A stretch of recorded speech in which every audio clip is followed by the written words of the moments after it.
Hello everyone and welcome to this video on PostgreSQL tutorial by Simplilearn. PostgreSQL is a very popular and widely used database in the industries. In this tutorial, we will learn PostgreSQL or PostgreSQL in detail with an extensive demo session. Before we begin, make sure to subscribe to the Simplilearn channel to never miss an update.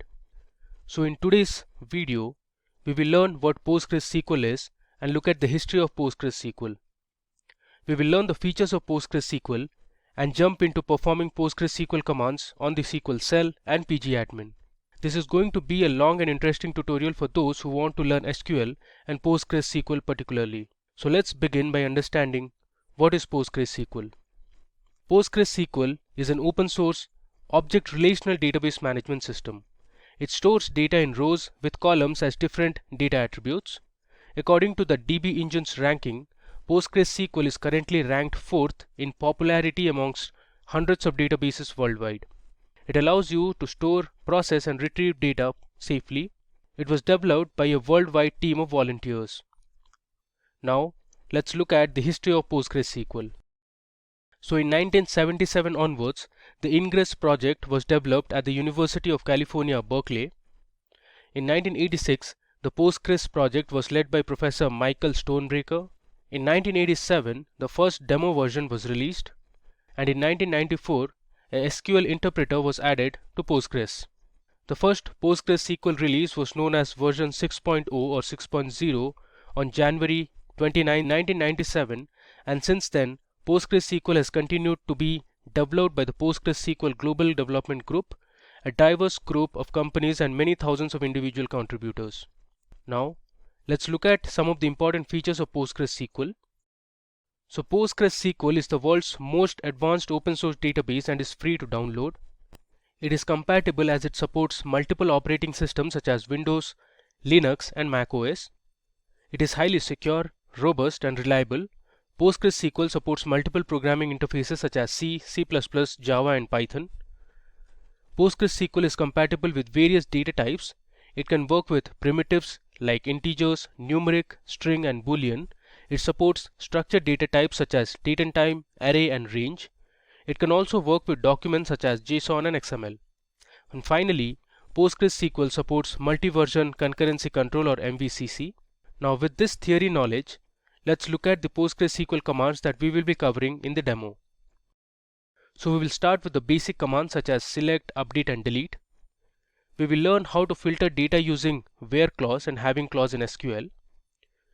We will also look at how to group data using the group by clause and order the result using the order by clause. You will learn how to deal with null values, get an idea about the like operator, logical operators such as AND and OR. We will also explore some of the popular inbuilt mathematical and string functions. Finally, we will see some of the advanced concepts in PostgreSQL, that is, to write case statements, subqueries and user-defined functions. So let's head over to the demo now. If getting your learning started is half the battle, what if you could do that for free? Visit SkillUp by Simplilearn. Click on the link in the description to know more. Okay, so let's now start with our demo. So first we'll connect to PostgreSQL using PSQL Cell. So here under type here to search, I'll search for PSQL. You can see this is the SQL cell. I'll click on open. Let me maximize this. Okay, so for server I'll just click enter. Database I'll click enter. Port number is already taken, which is 5432. I'll hit enter. Username is already given, and now it is going to ask for password. So here I'll give my password so that I can connect to my PostgreSQL database. So it has given us a warning, but we have successfully connected to PostgreSQL. Alright, so now to check if everything is fine, you can just run a simple command to check the version of PostgreSQL that we have loaded. So the command is select version with two brackets and a semicolon. I'll hit enter. Okay, you can see the version PostgreSQL 13.2. Okay, now let me show you the command that will help you display all the databases that are already there. So if I hit /L, and hit enter, it will give me the list of databases that are already there. So we have PostgreSQL, there's something called template 0, template 1, and we have a test database as well. Okay, now for our demo, I'll create a new database. So first I'll write create space database, and I'll give my database name as SQL_demo. I'll give a semicolon and hit enter. You see we have a message here that says create database. So we have successfully created our SQL demo database. Now if you want to connect to that database, you can use \c space SQL_demo. There you go. It says you are now connected to database SQL_demo. So here we can now create tables, we can perform insert operation, select operation, update, delete, alter, and much more. Now I'll show you how to connect to PostgreSQL using pgadmin. So when you install the PostgreSQL database, you will get the SQL cell, and along with that you also have the pgadmin. So I'll just search for pg. You can see here it has prompted pgadmin. I'll click on open. This will open on a web browser. You can see it has opened on Chrome, and this is how the interface of pgadmin looks like. It is a very basic interface. So on the top you can see the files, we have object, there's tools, and we have the help section as well. And here you have dashboard, properties, SQL, statistics, dependencies, dependence, and here on the left panel you have servers. Let me just expand this so it will connect to one of the databases. Alright, so if I go back, you see when I had run \L to display the databases, it had shown me PostgreSQL and test. Now you can see here we have the PostgreSQL database and the test database. Alright, now we also created one more database which was SQL demo. So let me show you how to work on this pgadmin and the query tool. Alright, so I'll right click on SQL demo and I'll select query tool. I'll just show you how to run a few commands on the query tool. So let's say you want to see the version of PostgreSQL that you are using, so you can use the same command that we did on PSQL cell, which is select version closed with brackets and a semicolon. I'll select this, and here you can see we have the execute button. So if I hit execute or press F5, it will run that query. You can see we have the output at the bottom, and it says PostgreSQL 13.2 compiled by Visual C++. It has the 64-bit system. Okay, now let me tell you how to perform a few basic operations using PostgreSQL commands. So here let's say I'll write select 5 into 3. I'll give a semicolon, select this and hit F5. So this will run the query and it returns me the result, that is the product of 5 and 3, which is 15. Similarly, let's edit this. Let's say I'll write 5 plus 3 plus, let's say, 6. I'll select this and hit F5 to run it. It gives me the sum of 5 plus 3 plus 6, which is 14. Now the same task you can do it on this cell as well. Let me show you how to do it here. So let's say I'll write select. Let's say I want to multiply 7 into, let's say, 10. You know the result, it should be 70. If I hit enter, it gives me 70. Now this question mark column question wall, will deal with this later. Alright, let me go back to my pgadmin again. Let me do one more operation. Let's say this time I'll write select 5 multiplied by, and within brackets I'll write 3 plus 4. I'll give a semicolon. So what SQL will do is, first it will evaluate the expression that is there inside the bracket, that is 3 plus 4, which is 7, and then it will multiply 7 with 5. Now let me select this and I'll hit execute. So you can see 7 multiplied by 5 is 35. Alright, now we'll go back to our shell, and here I'll show you how to create a table. So we are going to create a table called movies on the cell, that is PSQL cell. So here we will learn how you can create a table and then you can enter a few data into that table. Alright, let me just scroll down a bit. Okay, so my create command goes something like this.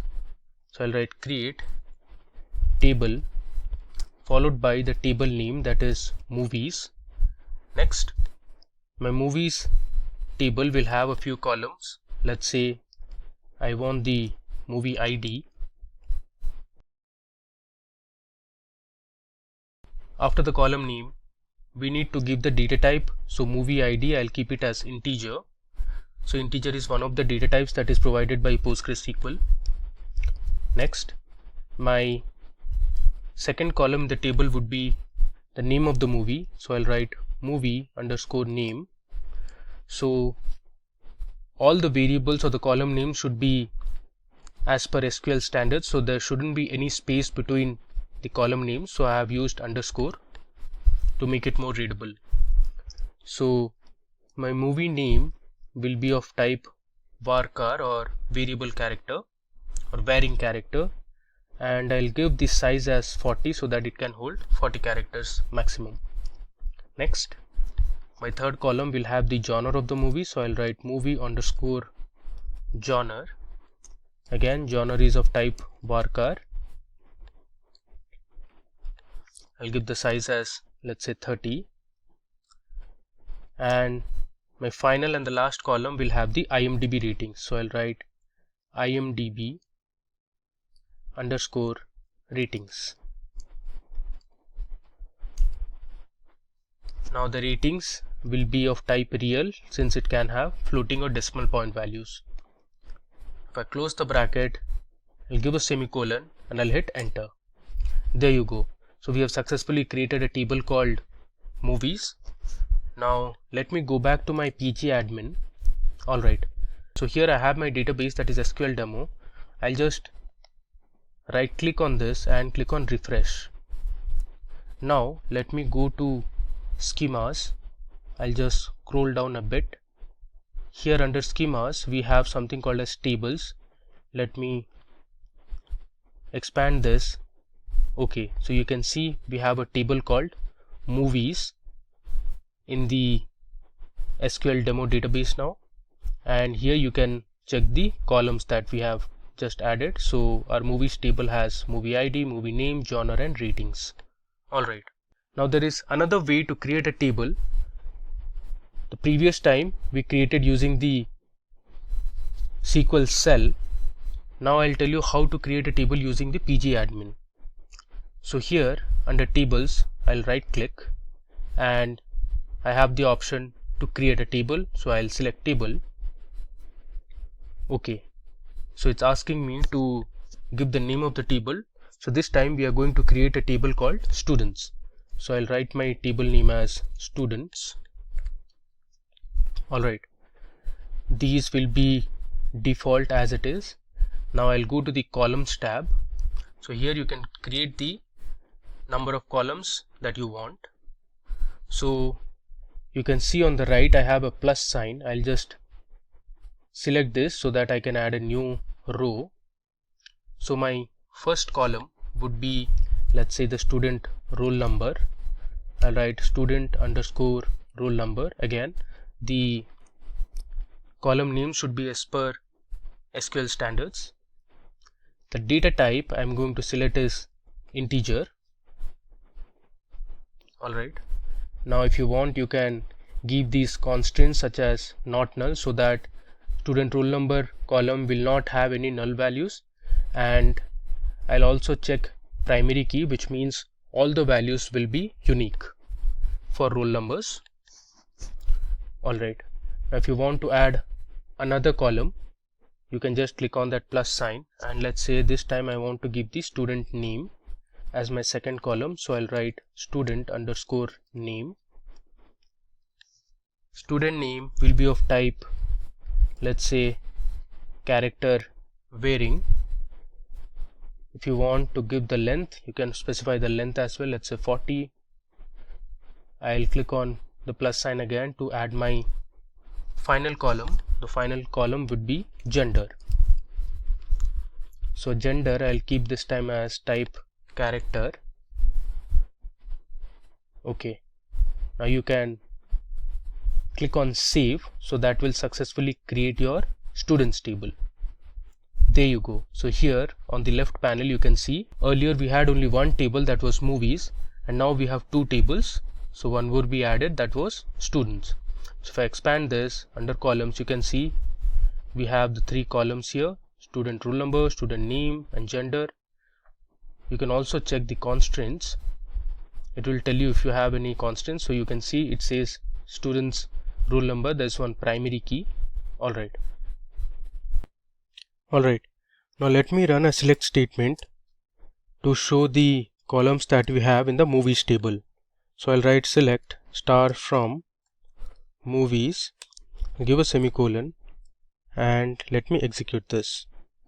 Okay, so here at the bottom you can see we have the movie ID, the movie name, movie genre, and IMDb ratings. Now the next command we are going to learn is how to delete a table. So there is one way by using the SQL command, that is drop table followed by the table name. Let's say you want to delete students, you can write drop table students, and that will delete the table from the database. This is one of the methods, so you just select and run it. Now the other way is to you just right click on the table name, and here you have delete/drop. If I select this, you get a prompt, are you sure you want to drop table students? I'll select yes. So you can see we have successfully deleted our students table. Alright, now let's perform a few operations and learn a few more commands in PostgreSQL. So to do that, I'm going to insert a few records to my movies table. So for that, I'll use my insert command. So I have my insert query written on a notepad. I'll just copy this and I'll paste it on my query editor. Okay, so let me just scroll down. Alright, so here you can see I have used my insert command. So I have written insert into the name of the table, that is movies, and we have the movie ID, the movie name, movie genre, and IMDb ratings, and these are the records or the rows. So we have the first record as movie ID 101. The name of the movie is a very popular movie, which is Vertigo. Then we have the movie genre, that is mystery. It is also a romance movie. And then we have the IMDb ratings, the current IMDb rating, that is 8.3. Similarly, we have Shawshank Redemption, we have 12 Angry Men, there's The Matrix, 7, Interstellar, and The Lion King. So there are total 8 records that we are going to insert into our movies table. So let me just select this and hit execute.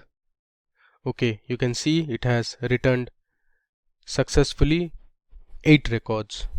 Now if I run select star from movies, you can see the records that are present in the table. So I'll write select star from movies, I'll select this and I'll execute it. There you go. At the bottom you can see 8 rows affected. If I scroll this down, you have the 8 records of information in the movies table. Alright, now if you want to describe the table, you can go to the SQL cell, and here if you write \d and the name of the table, that is movies, this will describe the table. So here you have the column names, this has the data type, and here you can specify if there are any null values or any constraints like default constraint or primary key or foreign key and others. Let me go back to my pgadmin. Okay, now first and foremost, let me tell you how to update records in a table. So suppose you have an existing table and by mistake you have entered some wrong values and you want to update those records later, you can use the update query for that. So I'm going to update my movies table and I'll set the genre of movie ID 103, which is 12 Angry Men, from drama to drama and crime. So in our current table we only have genre as drama for 12 Angry Men. I'm going to update this column, which is the movie genre, to drama and crime. Okay, so let me show you how to do it. I'll write update followed by the name of the table, that is movies. Go to the next line. I'll write set, then I'll give the column name, which is movie underscore genre, equal to, I'm going to set it as drama, comma, crime. Earlier it was only drama, and I'll give my condition using the where clause. We'll learn where clause in a bit. So I'll write where movie underscore ID is equal to 103. So here our movie ID is the unique identifier. So it will first look for movie ID 103. It will locate that movie and it'll change the genre to drama and crime. So now you can see the difference. Earlier we had 12 Angry Men as drama as the movie genre. Now if I run this update statement, okay, you can see we have successfully updated one record. Now let me run the select statement again. Okay, so here you can see if I scroll down, there you go. So movie ID 103, movie name 12 Angry Men, we have successfully updated the genre as drama, crime. Okay, now let me tell you how you can delete records from a table. So for that you can use the delete command. So you'll write delete from the table name, that is movies, where, let's say I want to delete the movie ID 108, which is the Lion King. So I'll write where movie underscore ID is equal to 108. This is one of the ways to delete this particular movie, or you can give, let's say, where movie name is equal to the Lion King. Let me select this and I'll hit execute. Now if I run my select query again, you see this time it has returned 7 rows and you cannot find movie with movie ID 108, that was the Lion King. So we have deleted it. Alright, next we are going to learn about where clause in PostgreSQL. So to learn where clause, I'll be using the same movie table again. Let's say we want to filter only those records for which the IMDb ratings of the movies is greater than 8.7. So this is my updated table now. I want to display only those records or those movies whose IMDb ratings is greater than 8.7. So we'll display 12 Angry Men, which is 9. Then we are going to display The Dark Knight, which is again 9. And we are also going to display the Shawshank Redemption, which has 9.3. The rest of the movies have an IMDb rating less than 8.7. So we are not going to display those. Alright, so let me show you how to write a where clause. So I'll write select star from movies where, I'll give my column name, that is IMDb underscore ratings is greater than, I'll use the greater than symbol, then I'll pass my value, that is 8.7.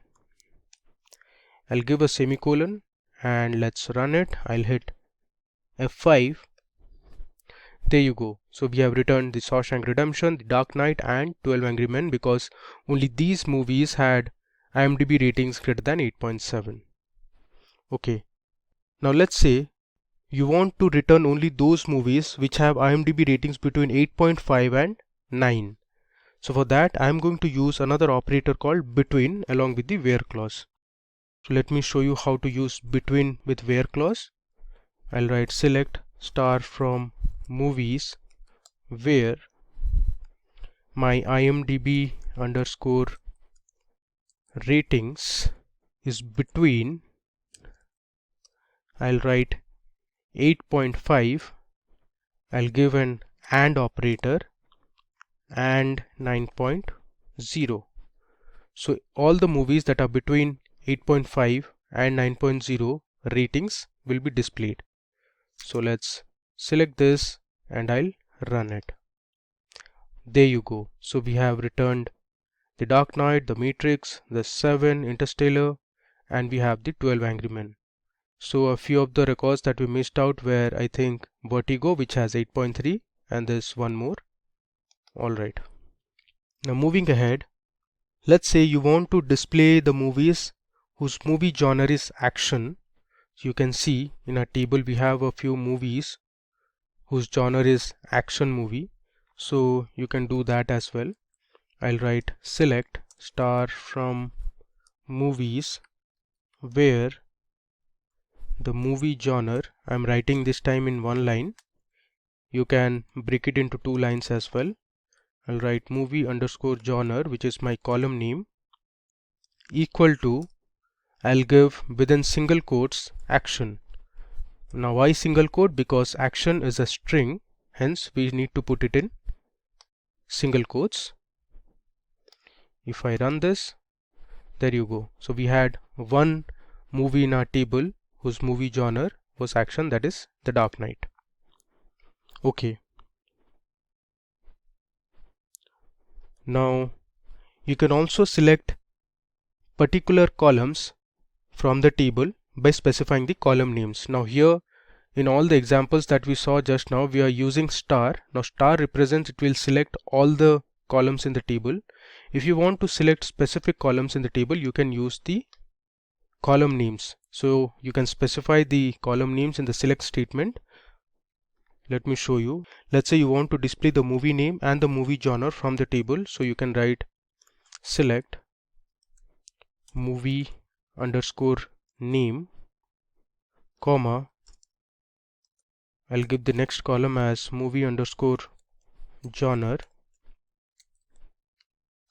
from my table name, that is movies, where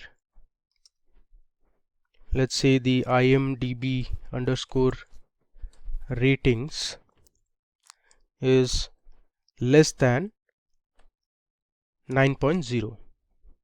So this time in our result it will only show 2 columns, that is movie name and movie genre. Let me run it. There you go.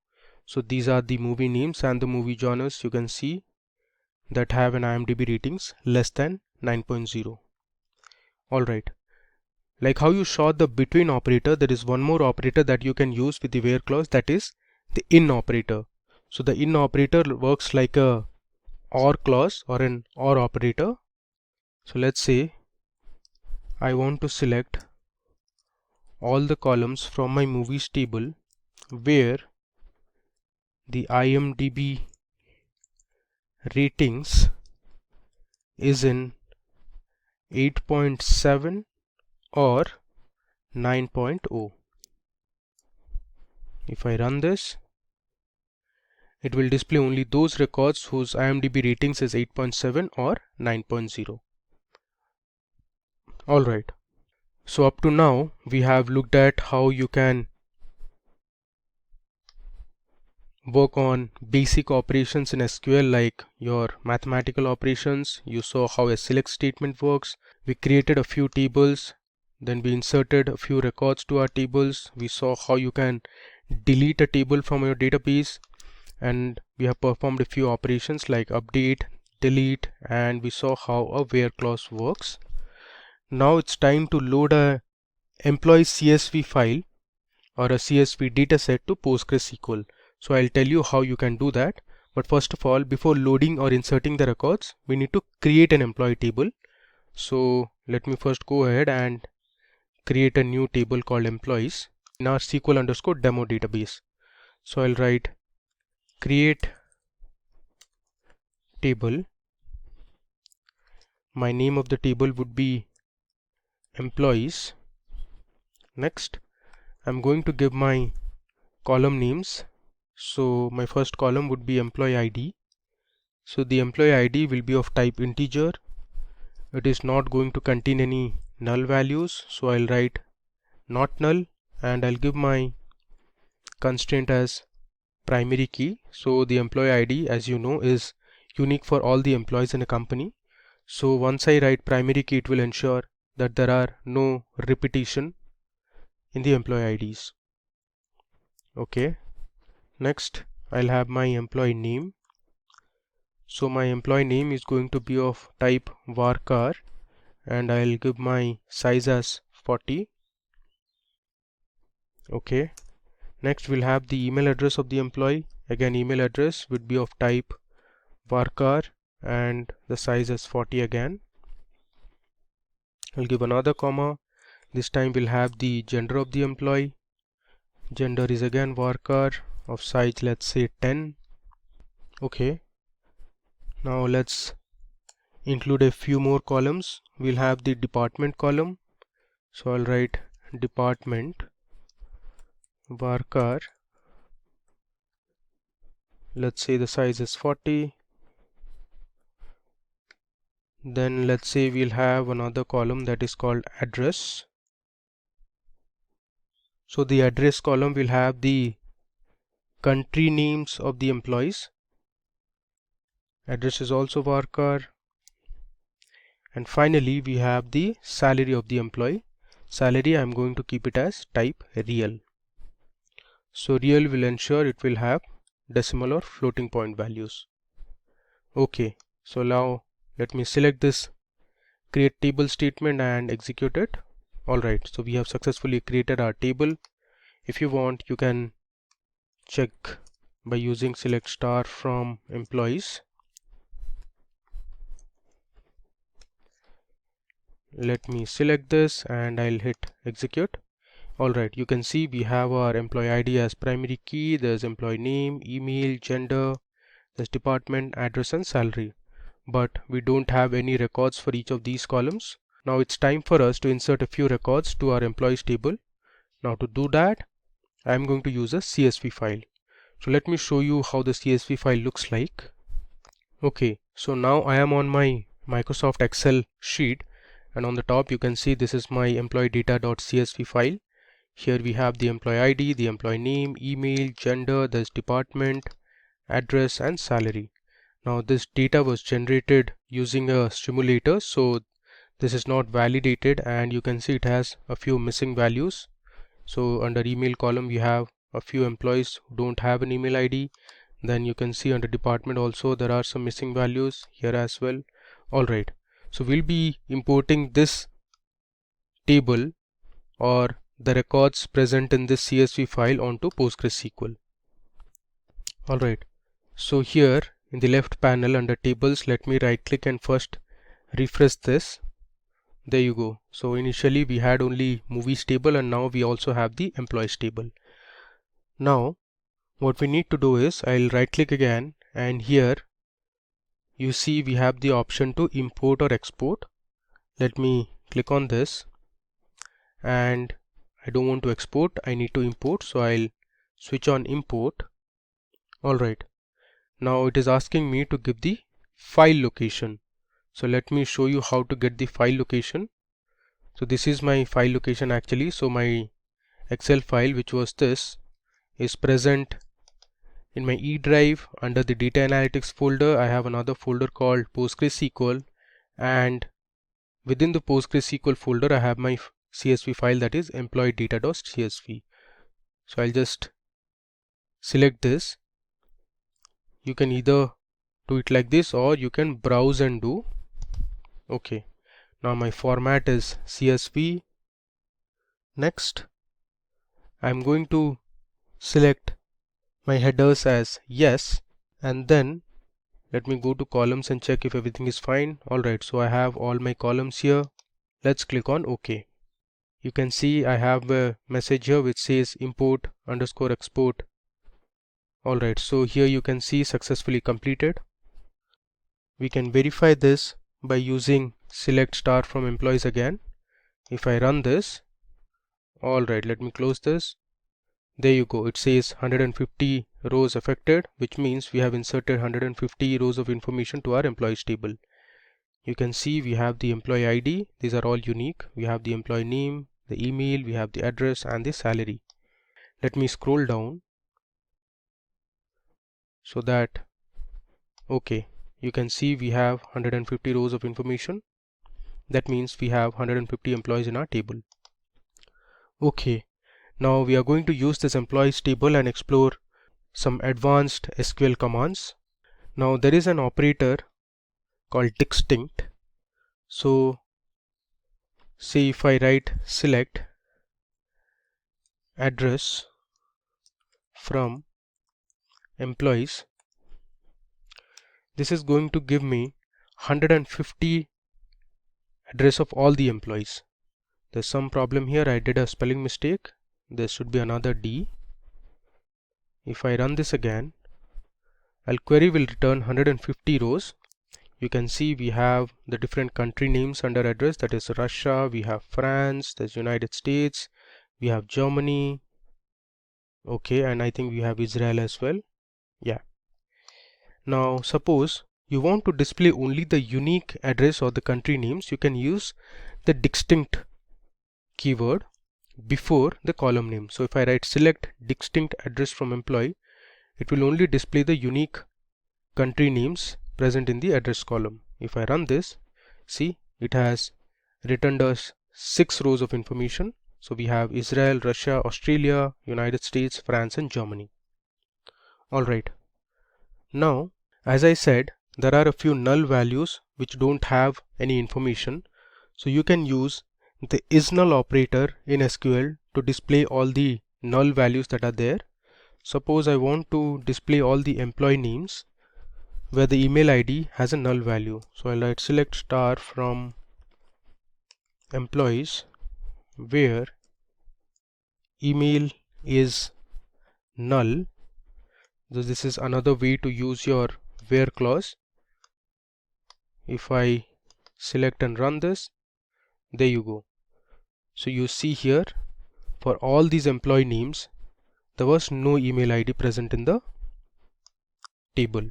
So it has returned us 16 rows of information. So around 10% of employees do not have an email ID, and if you see, a few of them do not have an email ID and also they don't have a department. So if you want to know for those employees which do not have a department, you can just replace where department is null instead of where email is null. Now if I select this, okay, it has returned us 9 rows of information, which means around 5% of employees do not have a department. Moving ahead, now let me show you how the order by clause works in SQL. Now the order by is used to order your result in a particular format, let's say in ascending or descending order. So the way to use is, let's say I want to select all the employees from my table, so I'll write select star from employees order by. I want to order the employees based on their salary, so I'll write order by salary. Let me select and run it. Okay, there is some problem, I made a spelling mistake, this should be employees. Let me run it again. Okay, now if you mark the output, our result has been ordered in ascending order. So all the employees which have salary greater than $45,000 appear at the top, and the employees with the highest salaries appear at the bottom. So this has been ordered in ascending order, which means your SQL or PostgreSQL orders it in ascending order by default.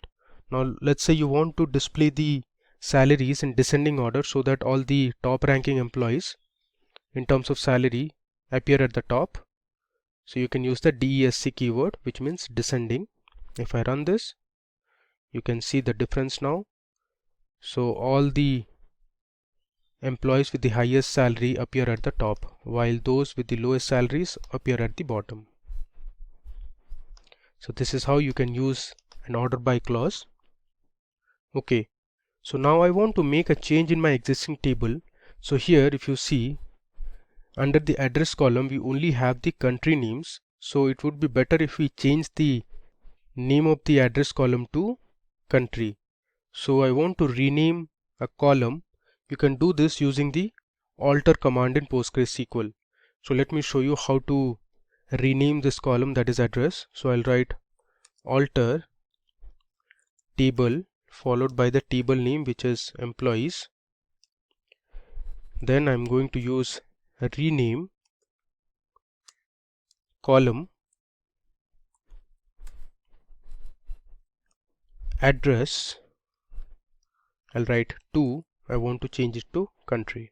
If I give a semicolon and hit execute, it will change my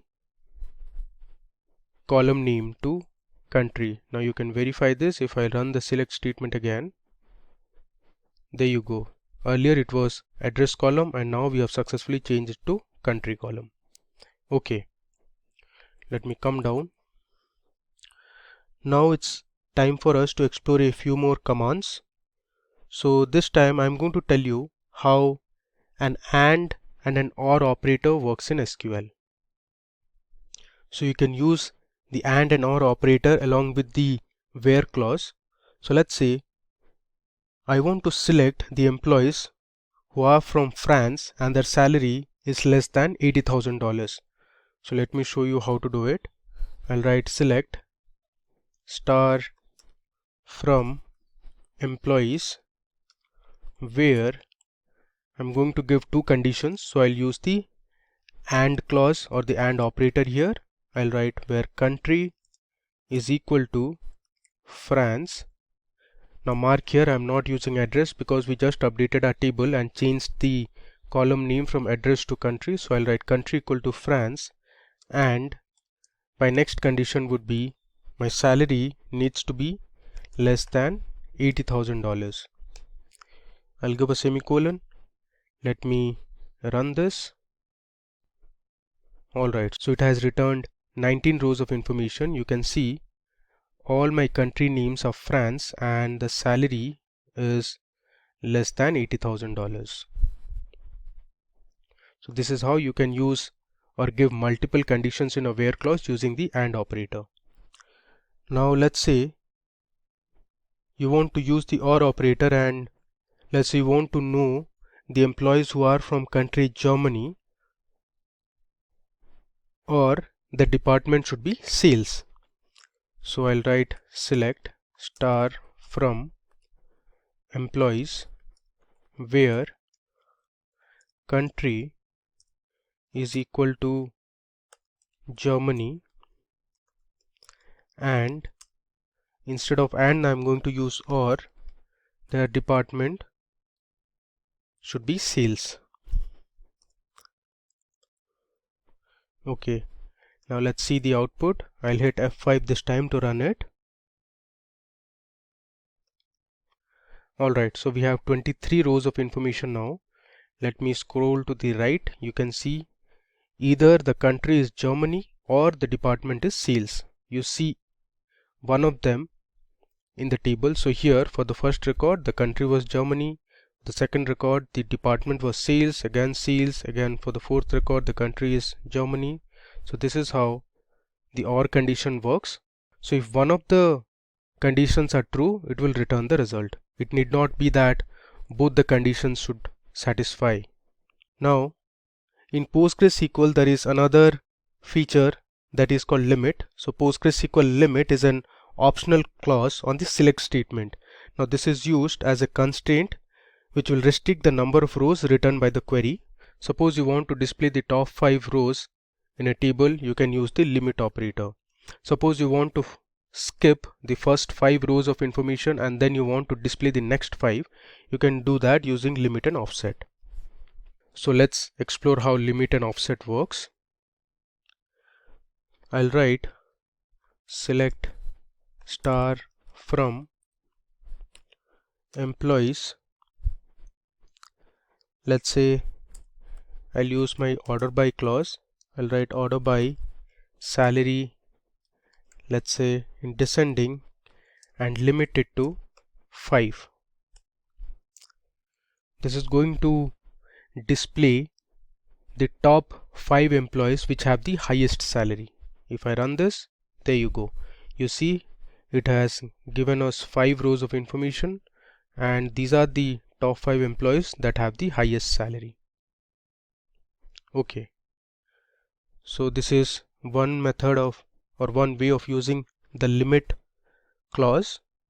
Now in case you want to skip a number of rows before returning the result, you can use offset clause placed before the limit clause. So I'll write select star from employees, let's say order by salary, descending.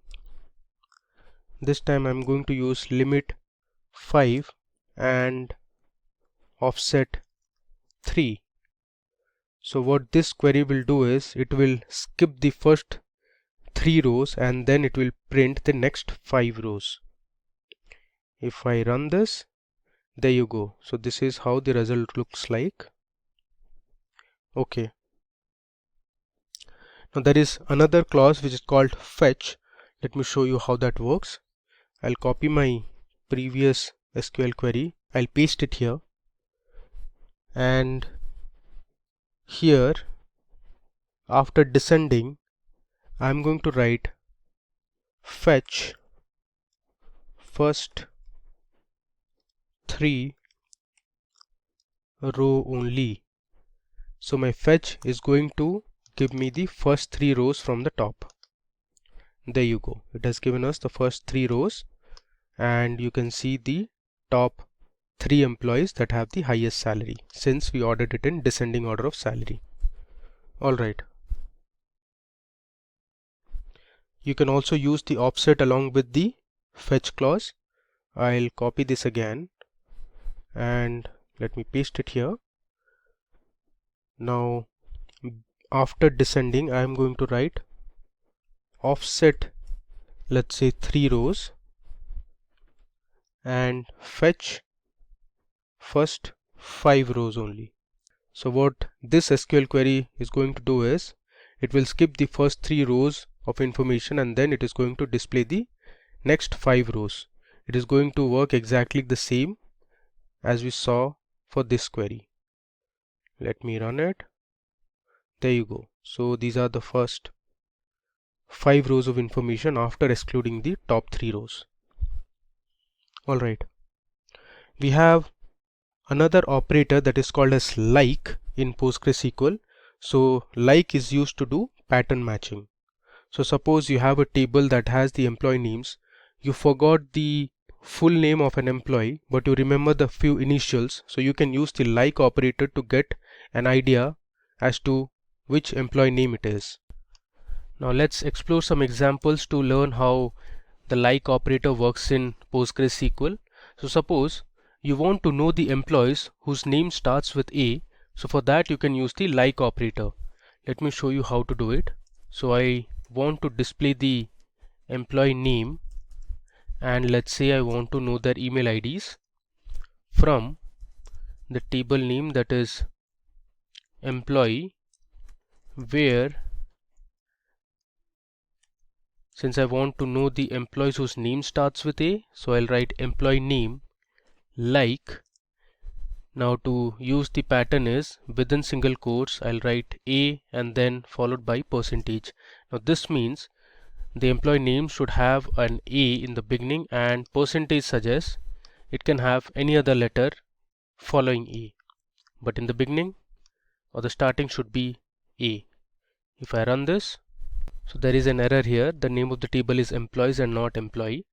Let's run this again. There you go. You can see there are 16 employees in our table whose name starts with A. You can see this column employee name, all of them have a letter A in the beginning. Okay, now let me just copy this command or the query I'll paste it here. Let's say this time you want to know the employees whose name starts with S. So instead of A, I'll write S. So this means the starting letter should be S and followed by it can have any other letter. If I run this, so there are 10 employees in the table whose name starts with S. Okay. Let's copy the query again. And this time I want to know the employees whose name ends with D. Now the way to do it is instead of a percentage, I'll write this time percentage D, which means at the beginning it can have any letter, but the last letter in the string or in the name should be ending with D. Now let me copy and run this. So there are 13 employees in the table whose name ends with a D. You can see it here. Alright. Now let's say you want to find the employees whose name contains ISH or have ISH in their names. So the way to do is something like this. So I'll copy this. Now here instead of a percentage, I'll replace this with percentage ISH percentage. Now this means that in the beginning it can have any letter and towards the end also it can have any letter, but this ISH should appear within the name. Let me run and show it to you. Okay, so there is one employee whose name contains ISH. You can see here there is an ISH in the last name of the employee. Alright, now suppose you want to find the employee name which has U as the second letter. It can have any letter in the beginning, but the second letter of the employee name should have U. Now the way to do is I'll copy this and instead of a%, I'll write underscore U followed by percent. Now this underscore, you can think of a blank that can take any one letter. So the beginning can start with A, B, C, D or any of the 26 alphabets we have. Then it should contain U as the second letter followed by any other letter or letters. Let me run this. Okay, so there are 10 employees in the table whose name has a U as the second letter. You can see these. Okay, now moving ahead, let me show you how you can use basic SQL functions or inbuilt functions. So we'll explore a few mathematical functions now. So let's say you want to find the total sum of salary for all the employees. So for that you can use the sum function that is available in SQL. So I'll write sum, and inside the sum function I'll give my column name that is salary from my table name that is employees. Let's see the result. This will return one unique value. There you go. Now this is the total salary. Since the value is very large, it has given in terms of E. Now one thing to note here is, if you see the output, the column says sum real. So this output column is not really readable. So SQL has a method which can fix this, that is called an alias. So since we are doing an operation of summing the salary column, we can give an alias to this operation by using the as keyword. So if I write sum of salary as, let's say, total salary, then this becomes my output column. You can see the difference if I run this. Okay, you can see now in the output we have the total salary. Now this is much more readable than the previous one. So this is a feature in Excel where you can use or give alias names to your columns or your results. Now similarly, let's say you want to find the average of salary for all the employees. Now SQL has a function called AVG which calculates the mean or the average salary. If I write AVG and I can edit my alias name as well, let's see, I'll write mean salary. Let's run it. You can see the average salary for all the employees. It's around $81,000. Okay, Now there are two more important functions that SQL provides us, which is max and minimum. So if I write select maximum or max, which is the function name of salary, as let's say instead of total I'll write maximum. So this will return me the maximum salary of the employee. Let's run it and see what is the maximum salary that is present in the salary column. Alright, so we have $1,19,616 as highest salary of one of the employees. Similarly, you can use the min function as well. I'll just write minimum and this will return me the minimum salary of one of the employees in the table.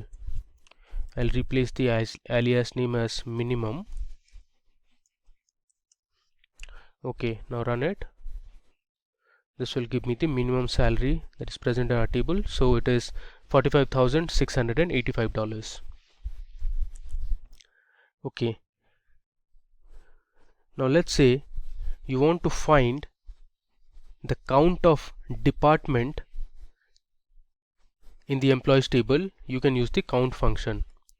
So if I write select count, let's say I want to know the distinct department names, I can write inside the count function distinct department as total departments from employees. Let's run this. This will return me the total number of departments that are there. So it gives me there are 12 departments. Okay, now let me show you one more thing here. If I write select department from employees, let's run this. Okay, so it has returned me 150 rows of information, but what I'm going to do is I'll place my distinct keyword here just before the column name so that I can verify how many departments are there in total. There you go. So there are 13 departments and one of them is null. So moving ahead, we'll replace this null with a department name by updating our table.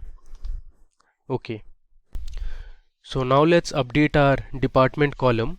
So what we are going to do is wherever the department has a null value, we are going to assign a new department called analytics. So earlier we have also learned how to use the update command, so I'm going to show it again. So we'll write update followed by the table name, that is employees. I'm going to set my column, that is department, equal to, within single quotes, my name of the department would be analytics,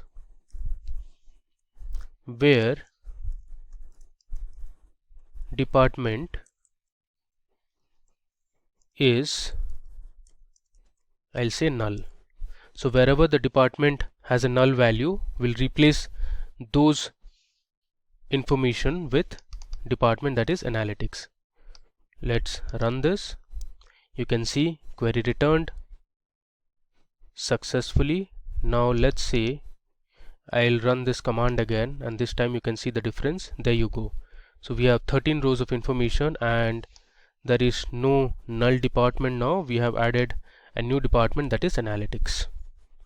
Okay, now we are going to explore two more crucial commands or clauses in SQL, that is group by and having. So let's learn how group by clause works in PostgreSQL. So the group by statement groups rows that have the same values into summary rows. For example, you can find the average salary of employees in each country or city or department.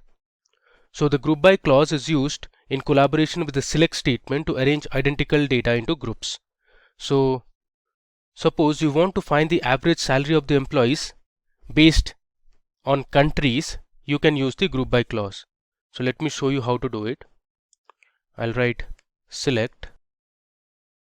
I want the countries and the average salary for each country. So I'll use the average function, that is AVG, and inside the function I'll pass my column, that is salary.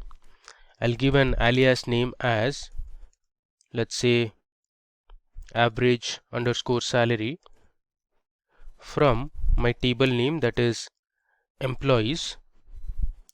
Next, I'm going to use my group by clause. So I'll write group by.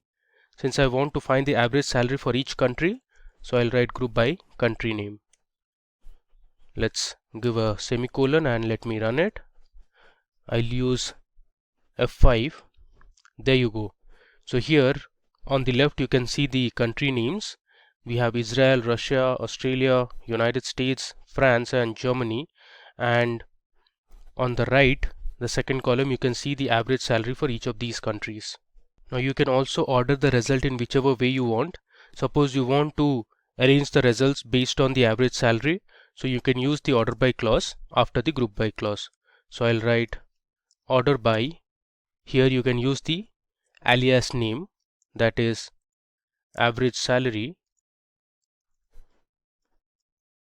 This is actually average underscore salary, and let's say I want to arrange it in descending order, so I'll write DESC. Now let's run this. You can mark the difference in the average salary column. There you go. So as per our result, in United States the average salary is the highest, and if I scroll down, the average salary is the lowest in Germany. Now let's see one more example using group by.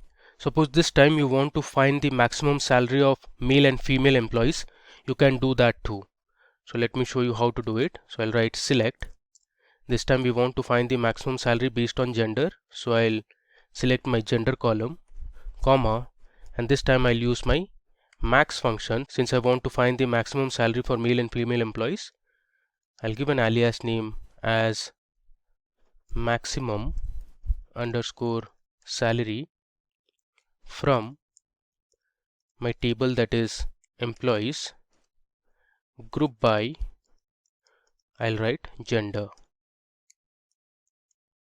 Okay, so let's run this. There you go. You can see, so one of the female employees had a highest salary of $1,19,616, while of that of a male was $1,17,654. Alright, now suppose you want to find the count of employees based on each country. You can use the count function along with the group by clause. So I'll write the select statement, select. Since I want to count the employees based on each country, so I'll first select my country column and then I'm going to use the count function. I'll write count emp underscore id from my table name, that is employees. I'm going to group it by country. So this query will give me the total number of employees from each country. You can see here Israel there are 4 employees, in Australia there are 4 employees, in Russia we have 80 employees, in France there were 31, in United States we have 27, so on and so forth. Now let me scroll down. Okay, now it's time to explore one more clause, a very important clause that is used in PostgreSQL, that is having. So the having clause works like the where clause. The difference is that where clause cannot be used with aggregate functions. The having clause is used with the group by clause to return those rows that meet a condition. So suppose you want to find the countries in which the average salary is greater than $80,000. So you can use the group by clause and the having clause to get the result. So I'll write my select statement as select country, comma, I want the average salary, so I'll write AVG of salary. I can give an alias name as average salary from employees. Now I'm going to group it by each country, so group by country column. Since I want to find the countries in which the average salary is greater than 80,000, so I'll use having clause after the group by clause, I'll write having average of salary is greater than 80,000. Now this condition cannot be specified in the where clause, so we need a having clause. You cannot use aggregate functions along with where clause. Let me just run it now. There you go. So we have Russia and United States where the average salary is greater than $80,000. Alright. Now let's say you want to find the count of employees in each country where there are less than 30 employees. So for this I am going to use the count function. First let me select the country column. Then I'm going to use the count function, and in the count function I'm going to pass my employee ID so that we can count the number of employees from my table, that is employees. Now if you want you can use an alias name for this as well, but I am just skipping it for the time being. I'll write group by country. Next I'll write having count of employee ID less than 30. So this will return me the countries in which there are less than 30 employees. Let's run it. You can see here Israel, Australia, United States and Germany are the countries in which there are less than 30 employees. Okay. Now if you want you can use the order by clause as well. So suppose I'll write here order by count of employee ID. So what this will do is it will arrange my result in ascending order of employee ID count. There you can see we have successfully arranged our result in ascending order of employee IDs. Okay. Next, we are going to explore one more feature of PostgreSQL, that is of using a case statement. Now in PostgreSQL, the case expression is same as if-else statement in any other programming language. It allows you to add if-else logic to the query to form a powerful query. Now let me just scroll down and I'll show you how to use a case statement. This is very similar to your if-else statement that you use on Excel, in C++, in Python or any other programming language. So what I'm going to do is I'm going to write a SQL query that will create a new column, and the name of the column would be, let's say, salary range. So I'm going to divide my salary. Suppose if the salary is greater than $45,000 and if it's less than $55,000, in the new column, that is salary range, we are going to assign a value low salary. Now if the salary is greater than $55,000 and if it is less than $80,000, we are going to assign a value that is medium salary. If the salary is greater than $80,000, we'll assign a value high salary. So all this we are going to do using our case expression in PostgreSQL. So I'll start with my select statement, but before that let me show you how to write a comment in PostgreSQL. So you can write a comment by giving a double dash. Comments are very helpful because they make your codes or the scripts readable. I'll write case expression in PostgreSQL.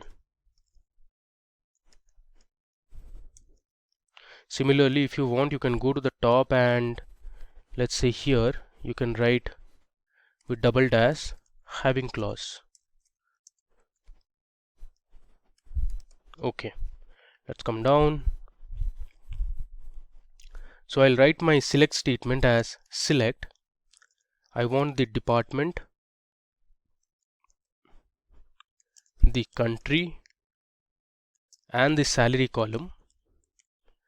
I'll give a comma and I'll start with my case statement. I'll write case when my salary is greater than 45,000 and my salary is less than 55,000, then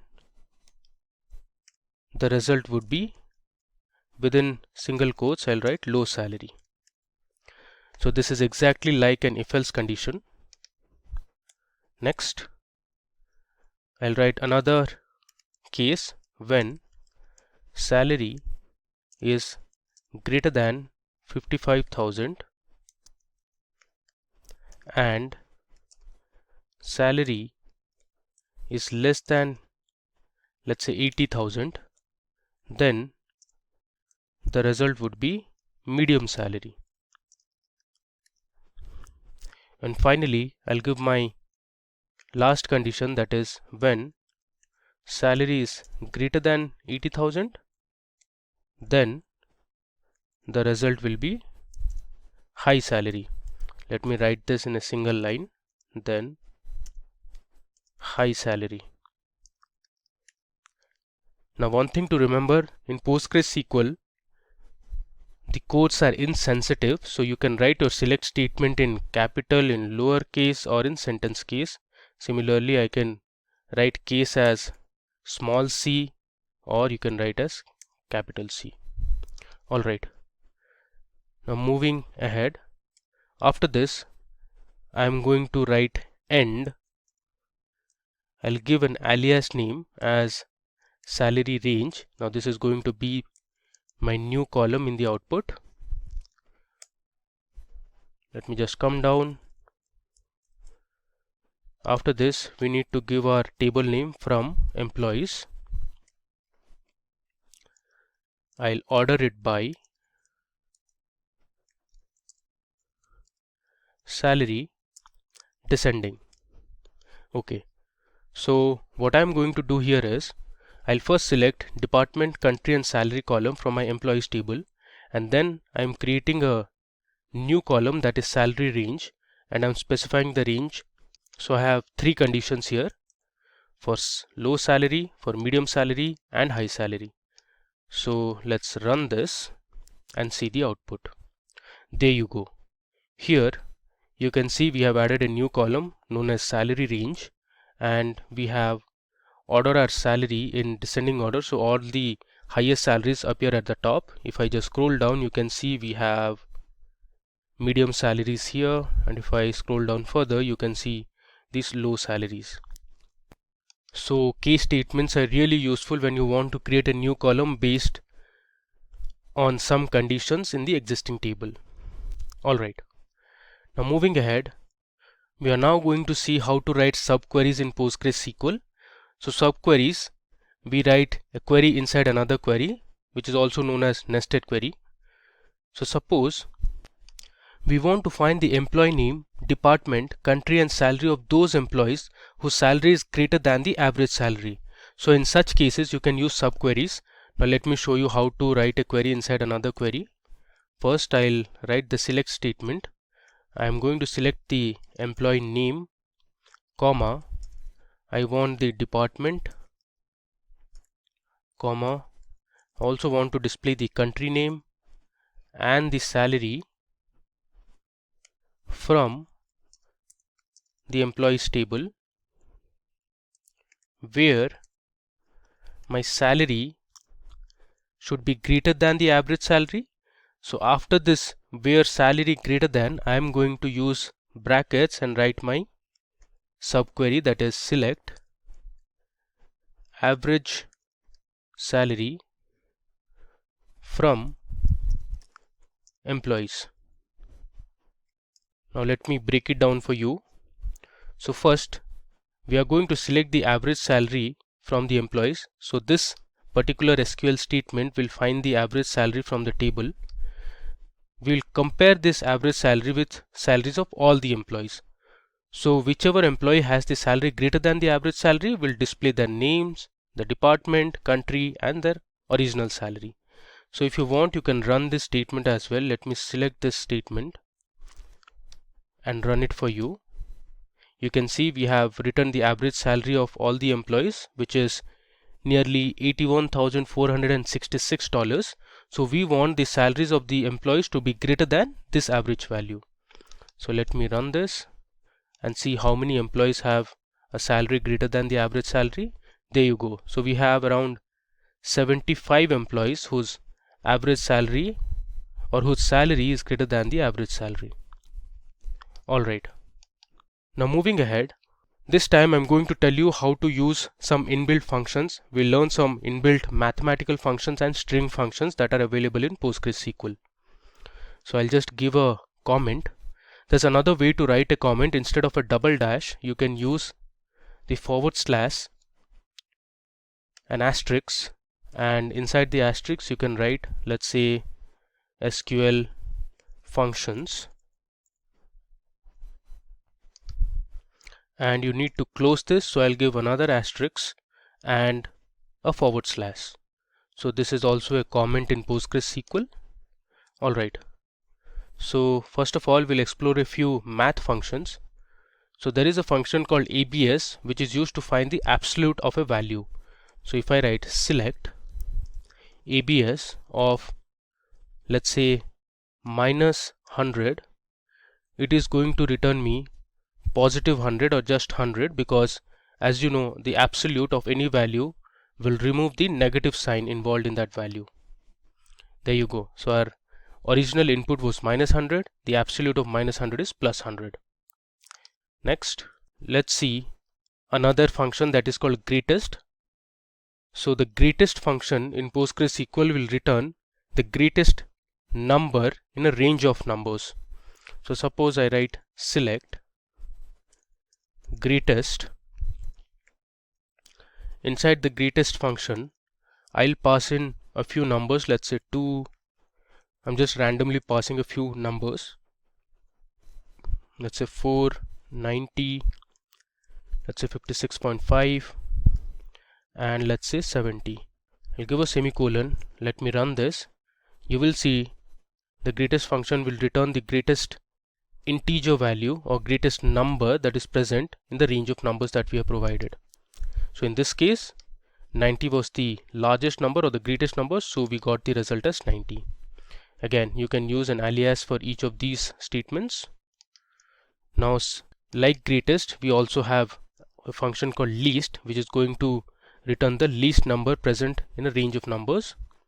If I run this, so the result is 2, because 2 is the least number that is present in this selection. Alright, now there's a function called mod which is going to return the remainder of a division. So suppose I write select mod, and this takes two parameters, let's say 54 divided by 10. As you can guess, the remainder is 4, and so is our result. You can see it has returned the remainder 54 divided by 10, the remainder is 4. Alright, if I scroll down, now let's see how to use the power function. So I'll write select power, let's say I want to know power 2, 3, which is 2 cube, that is 8. Let me just run this. There you go. So the result is 8. You can also check, let's say power of 5, 3, it should be 125. Alright. Next, you can use the sqrt function that is available in PostgreSQL to find the square root of a number. I'll write sqrt, and let's say I want to find the square root of 100. You can guess the result. The output should be 10. If I run this, you can see the output here 10. Let's say I want to find the square root of, let's say 144. You can again guess the result. It should be 12. Let's verify it. Okay, there is some error. Let me verify it again. There you go. It is 12. Now, there are a few trigonometric functions as well. You can use the sine function, the cos function, and the tan function. Let's say I want to know the sine of 0. If you have studied high school mathematics, you would know the sine of 0 is 0. You can see the result, it is 0. Let's say you want to know sine 90. If I run it, you can see the output here 0.89. Alright. Now there are other functions like ceiling and floor that you can use.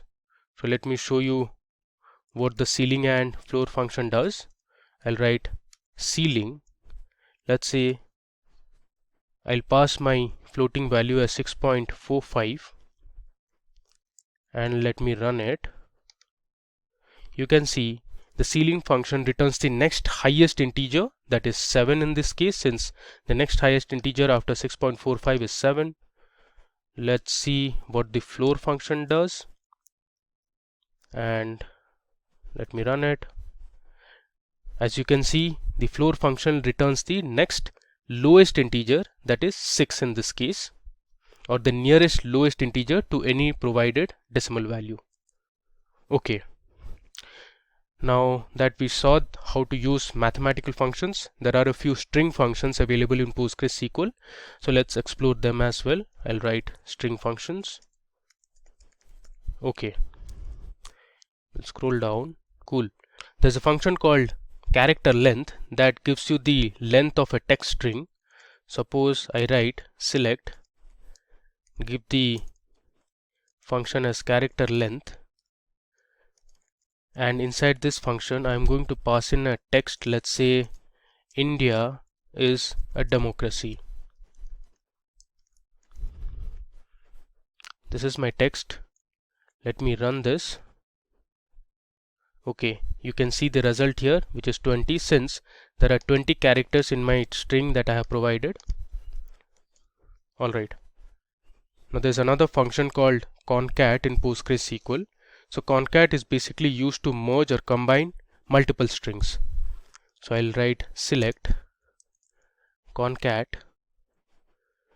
within brackets I'll give the text string now. Let's say I want to combine PostgreSQL,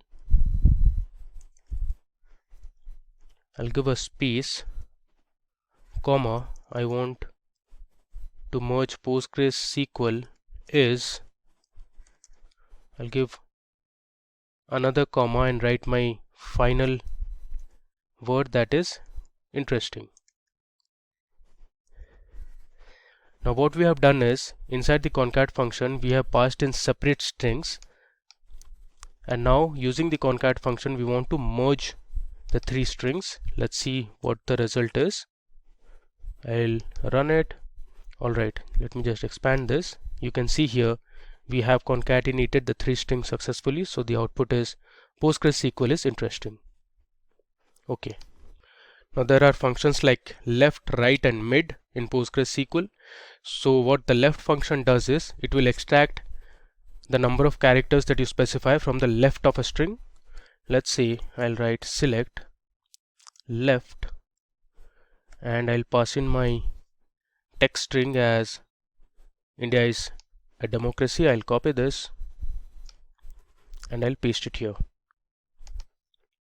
Let's say I want to extract the first 5 characters from my string, so I'll give 5. So what it will do is, it will count 5 characters from left, so 1, 2, 3, 4 and 5. If I run this, it should ideally print India for me. There you go, it has printed India for us. Alright, similarly you can use the right function to extract few characters from the right of a string. Let's say you want to extract, let's say I'll give 12 characters from right, so from here onwards it will count 12 characters. I'll change left to right now. Let me select this and run it. So you can see here, this is the output. From the right it has counted 12 characters and returned a democracy. Okay, now there is a function called repeat. So the repeat function is going to repeat a particular string the number of times you specify.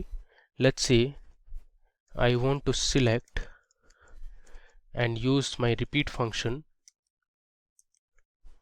and inside the repeat function I'm going to pass in, let's say India, and I want India to be displayed 5 times.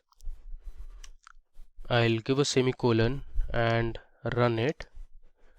In the output you can see India has been printed 5 times. Okay, let's scroll down. There is another function, a string function in PostgreSQL called as reverse. So what reverse function is going to do is it is going to print any string passed as an input in reverse order. So if I write select reverse, and inside the reverse function I'll pass in my string, that is India is a democracy. I'm going to use the same string. I'll copy this and I'll paste it here. I'll close the quotes and the brackets. Let's print this. You can see it here. India is a democracy has been printed in reverse order. There you go. Alright. Now this time we explored a few inbuilt functions that are already present in PostgreSQL. Now PostgreSQL also has the feature where you can write your own user-defined functions. So now we will learn how to write a function of our own in PostgreSQL. So let's create a function to count the total number of email IDs that are present in our employees table. So for this we'll write a function, a user-defined function. So let me give my comment as user-defined function. Okay. So let me start by first writing create. So this is the syntax to write a function in PostgreSQL. So I'll write create or replace function. Then I'll give my function name as count emails. And as you know, functions have brackets. Then I'll write returns, the return type, as integer. Then an alias with dollar symbol. I'll write total emails, since I'm going to display the total number of email IDs that are present in my table. I'll close the dollar symbol. Then I'm going to declare a variable. The variable name is going to be total underscore emails. This is of type integer. I'll write begin, and inside begin I'll write my select statement. So I'll write select. I want to count the email IDs that are present, so I'll pass my column name, that is email,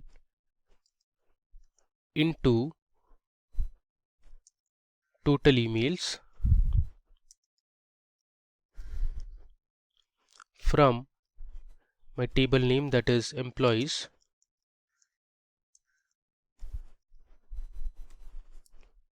I'll give a semicolon, and then we'll write return total emails.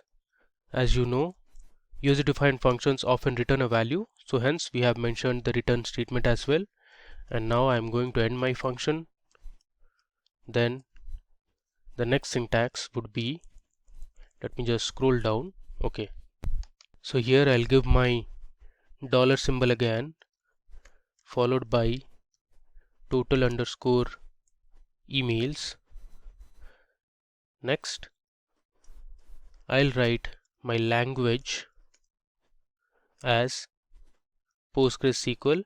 So the way to mention is PL P G SQL.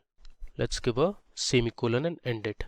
So this is my user-defined function that I have written. So I created a function with the function name count underscore emails, and this would return integer as an alias, which is total underscore emails.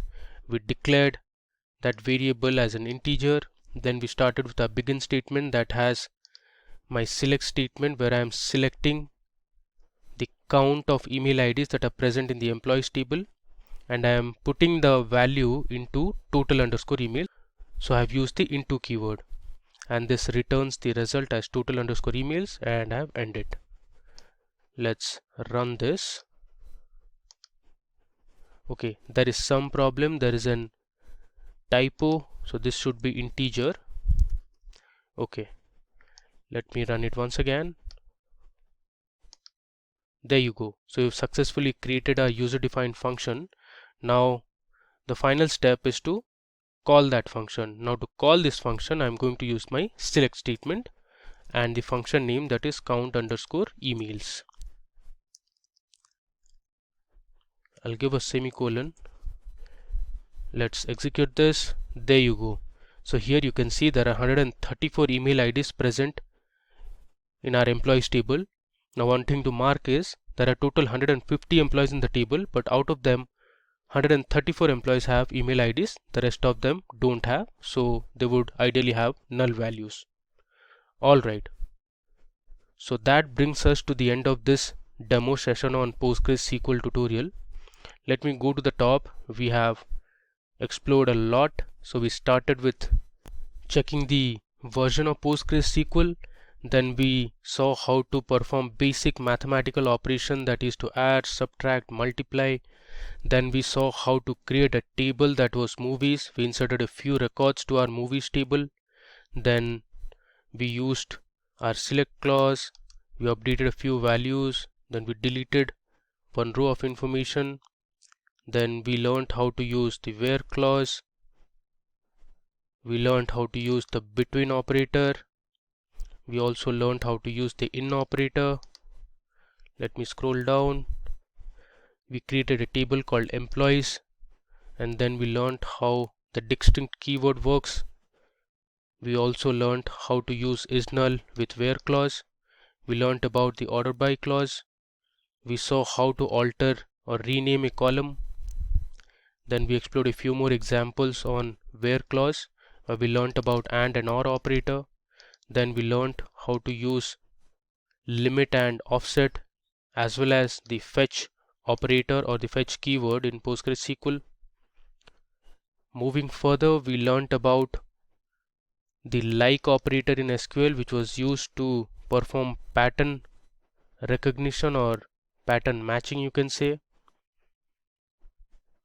Here we saw how to use basic inbuilt PostgreSQL functions like sum, average, minimum, count, maximum. Next, we saw how to update a value in a column using PostgreSQL update command.